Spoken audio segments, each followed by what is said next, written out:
Solo levelling का season 2 का episode number 2 आ चुका है। ये वाला एपिसोड पिछले वाले एपिसोड से भी ज्यादा खतरनाक है। इस एपिसोड के अंदर हमें पता चला है एक राज के बारे में जो कि जिन्वू को भी नहीं पता अभी तक। एंड इसके अलावा जिन्वू को हमने और ज्यादा एक्शन के अंदर देखा है। एंड सिर्फ यही नहीं, जिन्वू के हाथ में लग चुका है एक बहुत ही खतरनाक हथियार। एंड इसके अलावा जो व्हाइट गिल्ड का बॉस है जो कि एक्चुअली में एक एस लेवल का हंटर है, उसको भी पता चल गया है जिन्वू के बारे में। एंड वो अब जिन्वू से मिलना चाहता है। वेल ये सब कुछ हुआ है एपिसोड नंबर 2 के अंदर। तो चलिए एपिसोड नंबर 2 को शुरू से देखते हैं। सो दोस्तों, लास्ट एपिसोड के अंदर हमने देखा था किम चुल के सामने आ जाते हैं आइस एप्स एंड वो उनको डर से भागने लग जाता है। उसके बाद ये वाला एपिसोड स्टार्ट होता है। इस एपिसोड के स्टार्टिंग के अंदर हम देखते हैं कि जिन्वू ने सारे के सारे भालुओं को मार दिया था। एंड वो अपनी नेक्रोमैन की पावर को यूज करता है उन भालुओं के ऊपर। एंड उसके बाद वो सारे भालू एंड उनका बॉस बन जाता है संग जिन्वू की आर्मी का पार्ट। वेल इसलिए मुझे ये वाली पावर सबसे बेस्ट लगती है। अपने दुश्मन को मारो एंड उनके बाद अपने दुश्मन को अपनी टीम में ले लो। वेल सबसे बेस्ट चीज है ये। एंड पूरी मानवा के अंदर इस चीज को जिन्वू बार बार यूज करता है। वेल उसके बाद हम देखते हैं डंजन के बाहर की कहानी। डंजन के बाहर होता है Dongsu and wild tiger guild का बॉस। वो आपस में बातें कर रहे होते हैं। हमें पता चलता है कि डंजन के अंदर यानी कि जहाँ पर जिन्वू है वहाँ पर एक्चुअली में 3 दिन बीत चुके हैं। वो इसलिए क्योंकि यहाँ का टाइम डिफरेंस अलग होता है। असली दुनिया का 1 घंटा अंदर की दुनिया का 1 दिन के बराबर है। एंड इसीलिए डोंगसू को यकीन हो जाता है कि जिन्वू अब तक मर चुका होगा। एंड वो वहाँ से जाने लगता है। लेकिन जाते जाते तभी उसको एक क्वेश्चन दिमाग में आता है। वो बोलता है कि जिन्वू तो व्हाइट टाइगर गिल्ड का पार्ट नहीं है, तो फिर वो अंदर रेड पर क्यों गया है। फिर जो मैनेजर होता है वो उसको बताता है कि जिन्वू इसका खास बंदा है एंड उसकी रिक्वेस्ट थी कि वो सी रैंक की एक रेड देखना चाहता है। एंड इसलिए उसने उसको अलाउड कर दिया। एंड जैसे ये बात डोंगसू सुनता है तो वो उसको गले से पकड़ लेता है। वो बोलता है कि मैं इतना भी बेवकूफ नहीं हूँ, मुझे पता है कि व्हाइट टाइगर गिल्ड वाले किसी भी नॉर्मल बंदे को अपनी टीम के अंदर नहीं लेते। वेल तभी व्हाइट टाइगर गिल्ड का जो लीडर होता है वो वहाँ पर आ जाता है एंड वो डोंगसू को पीछे भेज देता है। एंड ये दोनों एक दूसरे से आर्गुमेंट करने लगते हैं। एंड इस वजह से पूरा माहौल रेज का हो जाता है। वो दोनों रेज मोड के अंदर आने लगते हैं। एंड ये दोनों एक दूसरे से लड़ने वाले होते हैं। एंड वो दोनों ही एक दूसरे को पंच मारते हैं। वो पंच इतना भयंकर था कि एक बहुत बड़ा ब्लास्ट होता है, लेकिन ये पंच को रोक लिया गया था।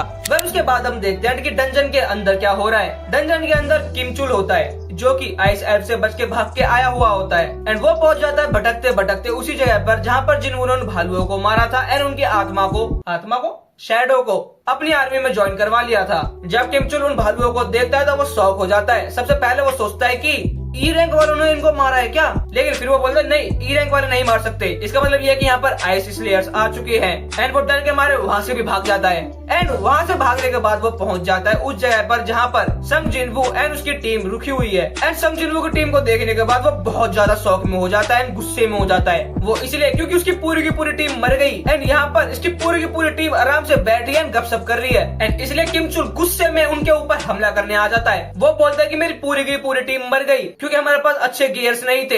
एंड यहाँ पर तुम्हारे पास सारे गियर्स हैं, तुमने जरूर इसको छुपा के रखा हुआ था, मुझे बता दो ये किसने छुपा के रखा हुआ था। एंड फिर वो गुस्से में अपनी तलवार बाहर निकाल लेता है एंड वो उन तीनों के ऊपर हमला करने वाला होता है। एंड यहाँ पर एक चीज आप बिल्कुल भी मत भूलना कि किम चुल जो है वो ए रैंक का हंटर है, यानी कि वो सच में काफी ज्यादा स्ट्रॉन्ग है। एंड इसलिए वो तीनों उससे डरने लग जाते हैं एंड वो उनके ऊपर हमला करने ही वाला होता है। लेकिन तभी एंट्री हो जाती है संग जिन्वू की। वो किम चुल के ऊपर इतने जोर से हमला करता है कि किम चुल काफी दूर जाकर गिरता है। एंड वो दूर जाकर गिरने के बाद बेहोश हो जाता है। लेकिन तभी संग जिन्वू नोटिस करता है कि आइस एप्स एक्चुअली में वहाँ पर आ चुके हैं एंड वो अपनी प्रेजेंस को छुपाने की कोशिश कर रहे हैं। तो वो उनको बोलता है कि तुम्हारा ऑरा सच में काफी ज्यादा स्ट्रॉन्ग है, तो छुपने की कोई जरूरत नहीं है, बाहर आ जाओ। एंड उसके बाद आइस एप्स सब सामने आ जाते हैं। उसके बाद संग जिन्वू नोटिस करता है कि उनका बॉस भी वहाँ पर है एंड वो बॉस से बातें करना स्टार्ट करता है। लेकिन इंटरेस्टिंग बात यह है कि वो बात कर रहा होता है मैजिक बीस्ट की लैंग्वेज के अंदर, जो कि उसको भी नहीं पता था कि वो उस लैंग्वेज को बोल रहा है। वो मॉन्स्टर उसको बोलता है कि तुम मेरी लैंग्वेज बोल सकते हो। तब जिन्वू नोट करता है कि है मैं दूसरी भाषा बोल रहा हूँ क्या। एंड उसको दूसरी भाषा में बोलते हुए देखकर जो उसकी टीम के बंदे थे वो भी शॉक में हो जाते हैं। एंड उसके बाद जो आइस एप्स का बॉस होता है ना, वो जिन्वू को बोलता है कि ये जो मेरा दोस्त है ना, इसी ने मुझे बताया था कि एक बहुत स्ट्रॉन्ग ह्यूमन डंजन के अंदर आया है एंड ये उससे फाइट करना चाहता है, यानी कि तुमसे। एंड इससे पहले कि अपनी बात को कंप्लीट कर पाता, जिन्वू 1 सेकंड से भी कम समय के अंदर इसका गला उड़ा देता है। एंड गला उड़ाने के बाद वो उसको बोलता है और भी कुछ कहना था क्या। एंड उसके बाद वो उस बॉस के ऊपर हमला करता है। जिन्वू समझ जाता है कि ये बहुत ज्यादा स्ट्रॉन्ग है एंड इसको हराने में उसको काफी ज्यादा मेहनत करनी पड़ेगी। एंड उसके बाद होती है एक बहुत इंटरेस्टिंग चीज। जो आइस एल्व्स का बॉस होता है ना, वो जिन्वू को बोलता है कि तुम तो ह्यूमन नहीं हो, तो तुम ह्यूमन का साथ क्यों दे रहे हो। एंड ये बात सुनकर जिन्वू थोड़ा सा शॉक होता है। उसके बाद वो एल्व्स उसको बताता है कि जब भी हमारे सामने कोई ह्यूमन आता है ना, तो हमें एक वॉइस सुनाई देती है अपने कान के अंदर। वो वॉइस हमें बोलती है कि इनको मार डालो, लेकिन जब हम तुम्हारे सामने है ना, तो हमें वो आवाज नहीं आ रही है। इसका मतलब सिर्फ यही है कि तुम ह्यूमन नहीं हो। फिर उसके बाद जिन्वू पूछता है उस एल्फ से कि तुम एक्चुअली में हो कौन। एंड जैसे ही वो एल्फ अपने बारे में बताने वाला होता है ना, तभी पता नहीं कैसे वो ग्लिच खाने लग जाता है। जैसे कि कई बार होता है ना कि सिस्टम हैंग होने लगा है, सेम वैसा ही। एंड ये देखकर जिन्वू समझ जाता है कि कोई ना कोई चीज इसको रोक रही है कुछ जानने से। एंड उसके बाद वो एल्फ उसको बोलता है कि तुम्हारे पीछे जो ह्यूमंस आई है मुझे दे दो, एंड बदले में मैं तुम्हें छोड़ दूंगा, क्या तुम ऐसा करोगे? लेकिन जिन्वू मना कर देता है। तो वो एल्फ उसको बोलता है कि हम नंबर्स में तुमसे ज्यादा हैं, हमसे दुश्मनी बोल के तुम्हारा फायदा नहीं होगा। लेकिन तभी जिन्वू उसको बोलता है क्या तुम श्योर हो कि तुम नंबर में ज्यादा हो? एंड फिर वो समन करता है अपनी पूरी की पूरी शैडो आर्मी को। मैं उसके बाद सबसे मेन बात है आपको मैं बताता हूँ, वो ये है कि इन दोनों की लड़ाई स्टार्ट हो जाती है। एक तरफ एल्फ होते हैं, एक तरफ shadow army. And shadow army भी काफी अच्छी टक्कर दे रही थी एल्फ्स को, लेकिन जिन्वू को पता है कि इनका जो बॉस है वो इतने इजीली डिफीट नहीं होगा। लेकिन एक चीज हमें जरूर से नोट करनी पड़ेगी, वो ये है कि ये वाला जो पूरा आप सीन देख रहे हो ना, ये काफी ज्यादा अच्छा लगा मेरे को। वो तीर मारने वाला होता है, लेकिन तीर हवा में ही होता है। इतने में जिन्वू आता है और उसी तीर से तीनों को मार देता है। इस सीन से हमें पता चलता है कि संग जिन्वू की जो स्पीड है, एजिलिटी, वो काफी ज्यादा अच्छी है। पहले छोटी छोटी चीजें तो होती है जिनकी एडिट बनती है इंटरनेट पे, तो इनको तो अप्रिशिएट करना ही पड़ेगा। फिर उसके बाद उसके बॉस की एंड जिन्वू की लड़ाई स्टार्ट होती है। वो अपने आप को इंट्रोड्यूस करता है, वो बताता है कि उसका नाम है पार्का। एंड उसके बाद जिन्वू अपना नाम बताता है। लॉन्ग स्टोरी शॉर्ट ये है कि इन दोनों की लड़ाई स्टार्ट हो जाती है। दोनों एक दूसरे की पावर को अप्रिशिएट करते हैं। एंड लड़ते लड़ते ना अचानक से उस एल्फ के ऊपर एक बहुत बड़ा आग का गोला आता है। वो आता है कि जो इसके मैजिक यूजर शैडो है ना, उनकी मदद से। एंड जिस टाइम पर ये एल्फ इस हमले से रिकवर कर रहा होता है ना, उसी टाइम पर किमचुल जो कि बेहोश हो गया था, उसको भी होश आ जाता है। एंड एक तरफ से किमचुल आने लगता है जिन्वू की तरफ, एंड दूसरी तरफ से पार्का आ रहा होता है। पार्का जिन्वू के ऊपर हमला करने वाला ही होता है, लेकिन तभी वहाँ पर एक बहुत खतरनाक सी शैडो आ जाती है। ऐसी शैडो हमने पहले कभी नहीं देखी थी। फिर हमें पता चलता है कि ये शैडो किसी और की नहीं, किमचुल की है। किमचुल जो कि जिन्वू के ऊपर हमला करने आ रहा था, उसको इग्रिस मार देता है। एंड उसके मरते ही जिन्वू उसकी शैडो को एक्सट्रैक्ट कर लेता है। एंड ये जो शैडो हमने देखी है, ये एक्चुअली में किमचुल की शैडो है। इस शैडो को जिन्वू नाम देता है आयरन। एंड उसके बाद आयरन, इग्रिस एंड जिन्वू, ये तीनों ही उस बॉस के ऊपर हमला करते हैं एंड उस बॉस से लड़ाई करते हैं। एंड ये बॉस कितना ज्यादा स्ट्रॉन्ग था, इस बात का अंदाजा आप इस चीज से लगाना कि ये तीन बहुत स्ट्रॉन्ग बंदे मिलकर भी उस बॉस को आसानी से नहीं मार पा रहे थे। जिन्वू ने अकेले ही थोड़ी देर पहले 1 सेकंड से कम में भी इसी बॉस का जो राइट हैंड था उसको मारा था।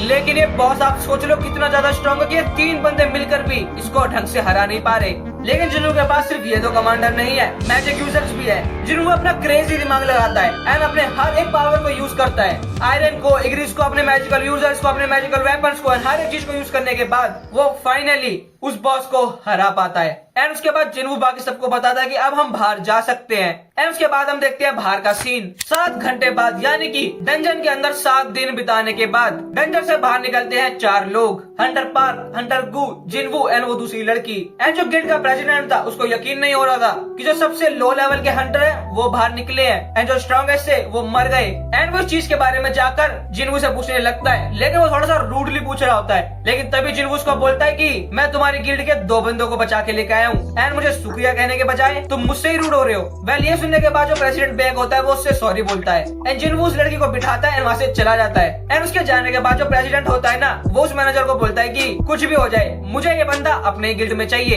एंड उसके बाद जिन्वू उस लड़की को उसके घर पर ड्रॉप करता है। लेकिन जब वो घर पर ड्रॉप कर रहा होता है ना, तो बाय बोलते समय वो लड़की उसको बोलती है उसके नाम से, जिन्वू से। आपको पता है ना, पहले वो उसको बोल रही थी ब्रदर जिन्वू, लेकिन अब ब्रदर हटा दिया, सिर्फ जिन्वू बचा है। एंड ये वाला सीन थोड़ा सा फनी था। उसको ड्रॉप करने के बाद जिन्वू अपने घर जा रहा होता है एंड हमें पता चलता है कि जिन्वू के पास एक न्यू वेपन आ चुका है जो कि उसको मिला है उसी बॉस से, यानी कि बारका से। लेकिन वो बारका को अपनी टीम के अंदर ज्वाइन नहीं करवा पाया, यानी अपनी शैडो आर्मी में ज्वाइन नहीं करवा पाया। उसको 3 चांस मिलते हैं एंड वो तीनों बार फेल हो जाता है। उसको सिर्फ और सिर्फ ये वेपन ही मिला था। फिर उसके बाद वो घर पहुंच जाता है एंड हमें दिखाई जाती है अगले दिन की कहानी। फिर सुबह सुबह ये इसके घर पर आ जाता है इसको लेने के लिए, लेकिन जिन्वू उसको बोलता है कि हमें किसी और को भी पिकअप करना होगा। एंड वो उसी लड़की के घर पर पहुंच जाता है उसको पिकअप करने के लिए। वो अंदर आती है, उनको सिर्फ जिन्वू कह के बुलाती है। ये देखकर ये शॉक हो जाता है कि इसने सिर्फ इसको जिन्वू बोला। एंड वो आपस में इस तरीके से बातें कर रहे होते हैं कि उसको कुछ गलतीफहमी हो जाती है। वो उसको बोलता है कि जिन्वू आपको पता है ना कि ये लड़की अंडर एज है। जिन्वू उसको बोलता है तो क्या हुआ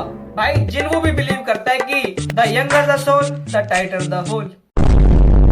वेल ये एपिसोड यही खत्म हो जाता है एंड मुझे ये एपिसोड काफी ज्यादा अच्छा लगा एंड मैं बहुत ज्यादा एक्साइटेड हूँ इसके अगले एपिसोड के लिए, क्योंकि अब से कहानी और भी ज्यादा अच्छी होने वाली है। इसका मतलब ये है कि मजे 10 गुना होने वाले हैं। तो मैं मिलता हूँ आपसे नेक्स्ट वीडियो के अंदर। सायोनारा, जय हिंद एंड जय भारत। मैं पूरी वीडियो रिकॉर्ड कर चुका हूँ शुरू से लेकर आखिरी तक एंड अब देख रहा हूँ कि वीडियो ही चालू नहीं थी यार, दोबारा शूट करना पड़ रहा है। भाई यार पता नहीं क्या परेशानी आ रही है, बार बार तीसरी बार रिकॉर्ड कर रहा हूँ मैं ये वीडियो। अब बार बार देखता रहना पड़ेगा कि वीडियो बंद ना हो जाए भाई, 3 बार बंद हो चुकी है। इसलिए भाई लाइक तो बनता है भाई, लाइक करनी पड़ेगी भाई। अब शुरू से रिकॉर्ड करता हूँ यार, 1-1.5 घंटा वेस्ट हो गया।